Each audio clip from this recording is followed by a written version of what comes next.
All right, so I'm joined here by former European middleweight champion Darren Barker. When we last spoke on camera, it was at the Matchroom press function, and you were close to almost jacking it in, weren't you? Yeah, a bit more happier Darren Barker this time. Yeah, I think I made the decision in my head that I was never going to fight again. I mean, to get so close to a fight that was on my doorstep and to pull out of a fight again, it was, it got to a point where enough was enough. But I had to keep reminding myself that I made that decision when I was at my lowest, and it wasn't a realistic decision. But I managed to pull myself out of it and come back and put on a decent performance, I think. What triggered your change of heart? To be honest, I've got responsibilities as a father, I suppose, and I still believe now that boxing is my calling and is what I've been put on this planet to do. It's a gift, and it's my chance to earn a few quid, for my little one. And I've got some good people around me, great friends and family who pulled me out of that dark place I was in, and I'm very thankful to them all. How dark was it? I mean, was it depression stages? I mean, how bad was it? Yeah, because there's nothing worse. Financially it's bad, and mentally it's so hard when you put all that blood, sweat and tears into a training camp, and you know how hard it is. You've been around the game, you know how difficult it is and how hard we train as fighters, and to have no end product is soul destroying. It's not like we've got 100 grand coming in our bank every week to soften the blow a little bit. When we get injured, we don't fight, we don't earn money, and like I say, you put that much effort into a training camp, and to have no end product is devastating. So I was in a bad place. I was in a really bad place, but I had to keep reminding myself that there's in all walks of life, there's people worse off than you, and I managed to get myself out of the bad place, and at the end of the day, I'm doing something I love, and I'm back.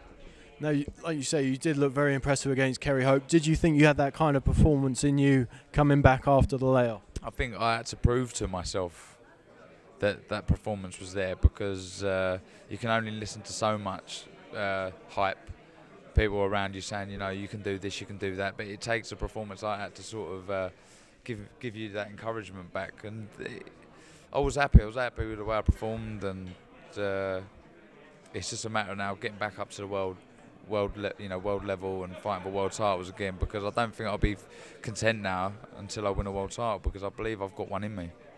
So let me just chuck some names at you. Who would you like? Sergey Zinzaruk, who's been mentioned, Sergio Mora, Elvin Ayala, Brian Vera, any of those names jump out at you? I would love to fight them all. Anyone who gets in that ring is another opportunity for me to prove what I can do, and it's a step forward. But at the end of the day, if I believe I can become a world champion, and I want to be a world champion, I need to fight all these names, and there's no point in avoiding anyone. I fought the best in the world in Martinez, and I'm not afraid to fight anyone else. So I'll just leave it down to Tony and Eddie, and I've got faith in them. Now, you've mentioned about making an impact on the world scene. You have had a couple of knockers over in America, haven't you, where your performance against Martinez, where they called it into question, your performance. One was Steve Kim, who does a bit for us. What would you say to people like that who've knocked you in America? Get in there and do it yourself. It's easy to sit there. I know it's their job, but it was a game plan. We went to Atlantic City knowing that I didn't go out there to want to impress anyone. That responsibility was on Martinez. He was the marquee name. He was the world champion. We went out there to try and frustrate him and try and win the fight, and it was a game plan, and it almost worked. It was, we were frustrating him, but he used his experience, and he let that experience tell, and that's the great champion he is. But I can't worry about my people knocking me. They're always going to have people out there who don't take to you, whatever reason, whether it be your style or your personality. For me, it's about plugging away, doing my own thing, and hopefully one day I'll win them round. How would you compare your performance with Martinez to Matthew Macklin's?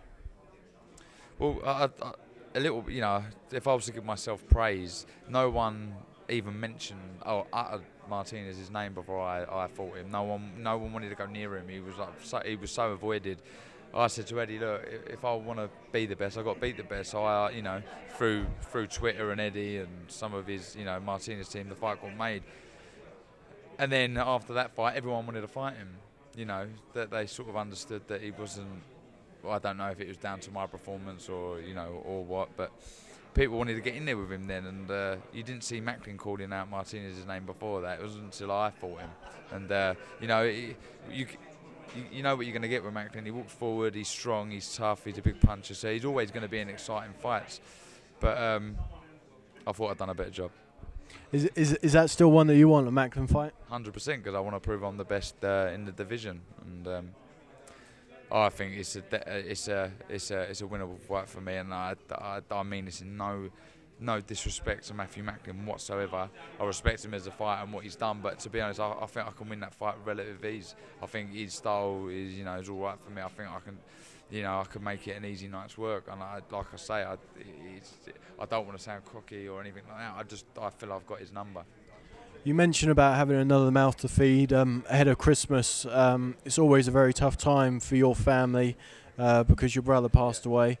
Tell me a little bit about Christmas, how it was, and obviously how your family still cope with the loss of Gary, who was an excellent amateur and might have even been a world champion by now. I'm sure he would have been. I'm sure he would have been a world champion, but it works both ways with my family. Luckily, we're a really close unit, and we really help each other out when we're low. So Christmas was, though it was a hard time because we're so close, and it was obvious that someone's been missing for the last 6 years. We get together and we pull each other through it. When someone's down in the dumps, we can sort of sense it, and we'll put an arm around them and help them through. So it's mixed emotions really, Christmas, but it has to be one of my most enjoyable Christmases in a long time. My daughter's she's 2 years old. She's sort of slowly starting to understand what Christmas is about, and obviously having the fight on the 8th of December, it was a nice time to reflect on the past, and it wasn't as bad as it has been. Yeah. And little Scarlett knows that she's got an uncle, doesn't she? Looking down on her. She does. Since she was born, we've showed her pictures of Gary, my brother, and she sees a photo now of him. She said, "Look, it's Gary," which is nice, and I can't wait till she gets a little bit older and I can show videos. That would be difficult. I don't watch any videos about Gary, whether it's boxing or home videos. I haven't in 6 years. I still haven't been able to do that myself. But it'd be nice to when Scarlett gets a little bit older, to sit down with her and watch some of them videos back. And of course that must have played a part in your decision to fight on, because I know you've always told me that you've got responsibility to Gary to live on and fight for him. 100%. Through my success, his name lives on, and like you say, I'm sure he would have been a world champion. It's not me being biased. He was a fantastic talent. I had to work hard at getting to where I am, but he was just naturally gifted with this fantastic talent, and I'm doing it for him. I'm doing it for his name and the Barker name as a whole. We've been through a lot, and through my success, we get a bit of praise. And it's, I'm still pinching myself. I can't believe I've achieved what I have, but I'm not going to rest on my laurels. I want to keep plugging away, and I've got to try and win that world title. Just in closing, obviously people in this country know that you're a massive fan of Chelsea. I know what you're going to bring up. No, I'm not going to bring up yesterday's draw with Southampton. What I will bring up is, Tony Bellew wants to fight at Everton. David Price wants to fight at Liverpool. Is your dream to fight at Stamford Bridge, or or is it the O2? I mean, is it Las Vegas? I mean, what's the pinnacle for you? It's definitely a dream. I don't think I have. The only one dream I have at the minute is, winning a world title and making loads of money that she can spend. But no, it's a dream. And to be honest, so is topping the bill at Wembley Arena, prestigious venue. The name Wembley, that's an honour. But all them names you just reeled off there would be, be an honour, and they're the names I'm looking at. They're the venues I'm looking at, and who knows? It's been a roller coaster. Let's see where this journey takes me. Yeah, brilliant. Okay, thank you very much for your time. Thanks. Get involved with all the best boxing banter at our forum, and that's forum.boxingnewsonline.net.